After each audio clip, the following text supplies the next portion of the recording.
जनूबी अफ्रीका में भी जश्न आज़ादी व मार्का हक के हवाले से तकरीब का इनेकाद हुआ, जिसमें पाकिस्तानी मिली नगमों के साथ साथ पाकिस्तान जिंदाबाद, अफवाज पाकिस्तान के हक में नारे लगाए गए, कौमी तराना भी पढ़ा गया।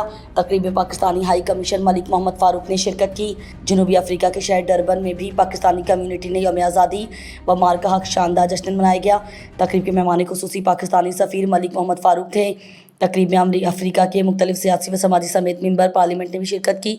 पाकिस्तानी कम्यूनिटी के रहनुमाओं ने क़याम पाकिस्तान की कुर्बानियों का तस्करा किया गया। मिली नगमों के साथ साथ पाकिस्तानी कौमी तराना भी पढ़ा गया। तकरीब के इख्तिताम पर पाकिस्तानी कम्यूनिटी के लोगों ने जश्न आज़ादी, मार्का हक, हम खुश हैं, हमारी अफवाज पाकिस्तान और मुल्क पाकिस्तानी बुनियादुल मरसूस बनकर दुनिया भर को वाज़ेह पैगाम दिया है कि पाकिस्तान की आवाम मुल्क की सलामती के लिए यकजा खड़ी है। साउथ अफ्रीका में बढ़ते हुए जुराइम की रोकथाम के लिए भी पाकिस्तानी सफ़ीर से बात की गई है।